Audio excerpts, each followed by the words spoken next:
अखंड हिंदुस्थानाचे आराध्य दैवत श्रीमंत छत्रपती शिवाजी महाराज यांना मानाचा मुजरा।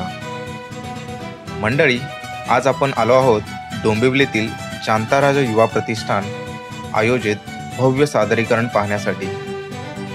ते म्हणजे युनेस्कोमध्ये नोंद झालेल्या 12 किल्ल्यांसह सिंहगडाचे एक भन्नाट आणि अप्रतिम सादरीकरण। हे मंडळ दरवर्षी अशा प्रकारे उत्कृष्ट आणि प्रेरणादायी गडकिल्ल्यांचे सादरीकरण करत असते। चला तर पाहूया आजचे हे अप्रतिम सादरीकरण। सालेर किल्ला सह्याद्रीच्या उंच शिखरावर बसलेला हा किल्ला मराठा मोगल युद्धातील गौरवशाली लढाईसाठी प्रसिद्ध आहे।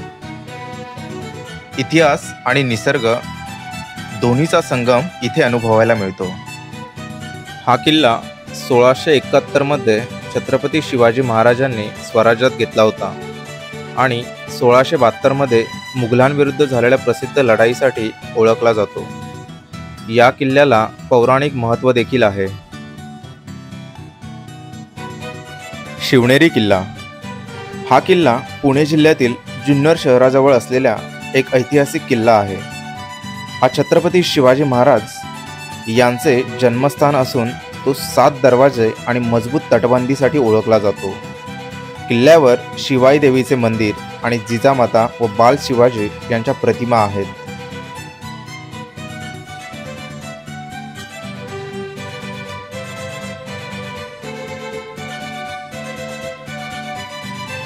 लोहगड किल्ला लोखंडासारखा मजबूत, म्हणूनच नाव लोहगड। पावसाळ्यात धुकाने वेढलेला हा किल्ला स्वर्गासारखा दिसतो। हा किल्ला अतिशय प्राचीन असून सुमारे 2200 वर्षापूर्वीचा आहे। यावर अनेक राजांनी राज्य केले, ज्यात मराठ्यांचाही समावेश आहे। 1670 मध्ये छत्रपती शिवाजी महाराजांनी तो पुन्हा जिंकून घेतला। खांदेरी किल्ला अरबी समुद्रातील बेटावर वसलेला हा किल्ला मराठ्यांच्या सागरी सामर्थ्याचे प्रतीक आहे।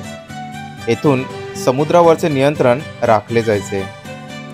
छत्रपती शिवाजी महाराजांनी इंग्रजांवर वचक बसवण्यासाठी 1672 मध्ये या किल्ल्याचे बांधकाम सुरू केले होते।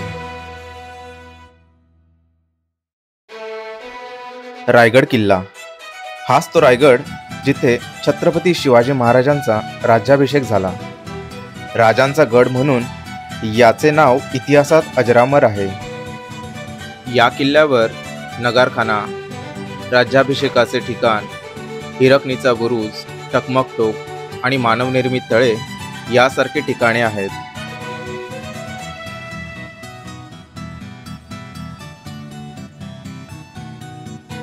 राजगड किल्ला छत्रपती शिवाजी महाराजांची पहिली राजधानी। हा किल्ला एक अद्भुत मध्ययुगीन स्थापत्यकलेचा नमुना आहे, ज्याला भक्कम तटबंदी आणि मजबूत रचना आहे। छत्रपती शिवाजी महाराजांनी या किल्ल्यावरून बराच काळ राज्य केले। हा किल्ला किल्ल्यांचा राजा म्हणून देखील ओळखला जातो। प्रतापगड किल्ला अफजल खानाशी झालेल्या ऐतिहासिक युद्धाने प्रसिद्ध झालेला हा किल्ला येथील भगवा ध्वज शौर्याची आठवण करून देतो। हा किल्ला स्वराज्याच्या इतिहासात महत्त्वाचा आहे, कारण याच किल्ल्याच्या पायथ्याशी अफजल खानाचा वध झाला होता। किल्ल्यावर आई तुळजाभवानीचे मंदिर देखील आहे।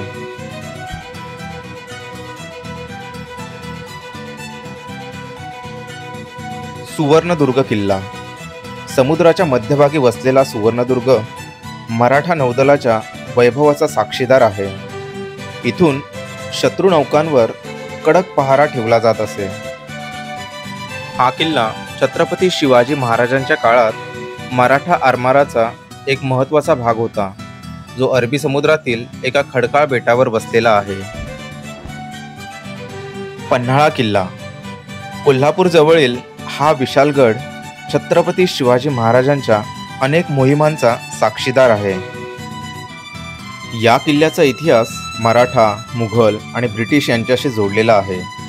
तसेच छत्रपती शिवाजी महाराजांनी बराच काळ येथे वास्तव्य केले होते।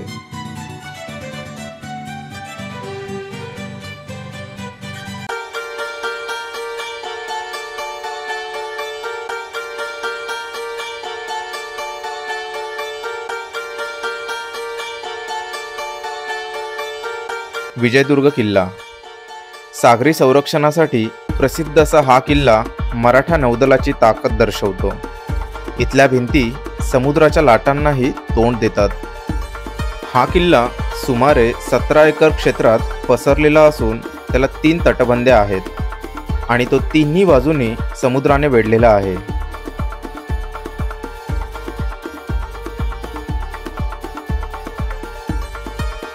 सिंधुदुर्ग किल्ला. छत्रपती शिवाजी महाराजांनी स्वतः बांधलेला हा समुद्र किल्ला कोकणच्या किनाऱ्यावरील अभिमान आहे. येथील मंदिरात आजही महाराजांची प्रतिमा पूजली जाते. हा किल्ला महाराष्ट्रातील सिंधुदुर्ग जिल्ह्यातील मालवणजवळ अरबी समुद्रात असलेला एक जलदुर्ग आहे. जिंजी किल्ला. हा किल्ला तमिळनाडू राज्यातील एक ऐतिहासिक किल्ला आहे जो स्वराज्याची तिसरी राजधानी म्हणून ओळखला जातो. छत्रपती शिवाजी महाराजांनंतर छत्रपती राजाराम महाराजांनी या किल्ल्याच्या मदतीने हिंदवी स्वराज्याची पुनर्स्थापना केली. भारतातील सर्वात अभेद्य किल्ला म्हणूनही याला ओळखले जाते.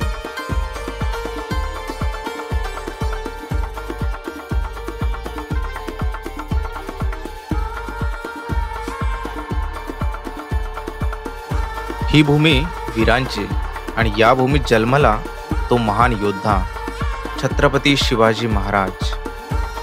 1630 साली शिवनेरी किल्ल्यावर जिजाबाईंच्या पोटी जन्मलेला हा बालक पुढे बनला स्वराज्याचा शिल्पकार. त्यांनी गनिमी कावा, बुद्धी आणि शौर्याच्या बळावर शत्रूंच्या नजरेत भीती निर्माण केली. छत्रपती शिवाजी महाराज फक्त तलवारीचे योद्धा नव्हते, ते दूरदृष्टी असलेले शासक होते. त्यांनी गनिमी कावा, शौर्य आणि राजकीय कौशल्याने अनेक किल्ले जिंकले आणि स्वराज्याचा पाया ठोकला. त्यांचे नेतृत्व फक्त युद्धापुरते मर्यादित नव्हते, ते जनतेसाठी न्याय, धर्म आणि स्वाभिमान उभे करणारे राजा होते. त्यांच्या धाडसामुळे मावळे, सैनिक आणि जनता एकत्र येऊन स्वराज्यासाठी उभी राहिली. 6 जून 1674 रोजी रायगडावर अभिषेक झाला आणि भारताच्या इतिहासात नव्या युगाची सुरुवात झाली. 6 जून 1674 रोजी रायगडावर महाराजांचा राज्याभिषेक झाला. तो क्षण होता इतिहासातील नव्या युगाचा सूर्योदय. शिवाजी महाराजांनी दाखवले की स्वराज्य म्हणजे फक्त सत्ता नव्हे तर जनतेसाठी जबाबदारी आहे. आजही त्यांच्या विचारांनी प्रेरणा मिळते.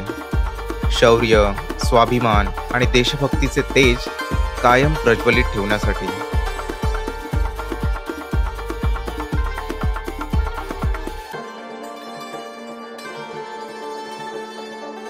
मंडळी, आता आपण पाहणार आहोत असा गड जो फक्त दगडांनी नव्हे तर शौर्य, बलिदान आणि स्वराज्याच्या इतिहासाने घडला आहे. होय, हा आहे सिंहगड. हाच तो किल्ला जिथे तानाजी मालुसरे यांनी स्वराज्यासाठी आपले प्राण पणाला लावले. त्यांनी म्हटलं होतं, राजे, लग्नाला मी येऊ शकत नाही, पण आधी गड जिंकतो. आणि खरोखरच त्यांनी गड जिंकला, पण त्या विजयात आपल्या प्राणाची आहुती दिली. छत्रपती शिवाजी महाराज म्हणाले, गड आला पण सिंह गेला. हे वाक्य आजही प्रत्येक मराठी मनात घुमते. रात्रीच्या अंधारात तानाजी आणि त्यांचे मावळे सिंहासारखे चढले त्या कड्यावर. धो-धो पाऊस, तीव्र थंडी, तरीही स्वराज्याच्या जयघोषाने आकाश दणाणलं. जय भवानी, जय शिवाजी. या सादरीकरणामध्ये आपल्याला पाहायला मिळते तानाजींचे धैर्यपूर्ण युद्ध, किल्ल्यावर झालेल्या रणभूमीचे दृश्य आणि त्याच लढाईत स्वराज्यासाठी केलेले सर्वोच्च बलिदान. सिंहगडाची कहाणी आपल्याला फक्त इतिहास सांगत नाही, ती आपल्याला शिकवते धैर्य कसं असावं, स्वप्नांसाठी किती प्राण देऊ शकतो आणि आपल्या मातृभूमीसाठी न संपणारा अभिमान कसा असतो. खरंच जाणता राजा युवा प्रतिष्ठानचे कौतुक करावे तेवढे कमीच आहेत. हे मंडळ फक्त किल्ल्यांचे सादरीकरण करत नाही, तर आपल्या इतिहासाचा अचूक आणि प्रभावी अनुभव आपल्यापर्यंत पोहोचवते. दरवर्षी हे मंडळ विविध किल्ल्यांचे सादरीकरण करत असते आणि प्रत्येक सादरीकरण आपल्याला आपल्या स्वाभिमानाची आठवण करून देते. त्यांच्या या प्रेरणादायी मोहिमेस माझ्याकडून खूप खूप शुभेच्छा.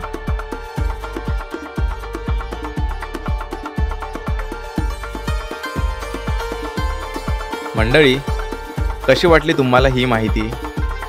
हा व्हिडिओ आवडला असेल तर नक्की लाईक, कमेंट आणि शेअर करायला विसरू नका.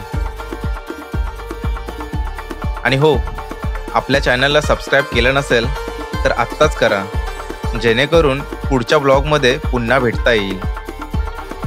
पुन्हा भेटूया पुढच्या व्लॉगमध्ये. तोपर्यंत जय महाराष्ट्र, जय भवानी.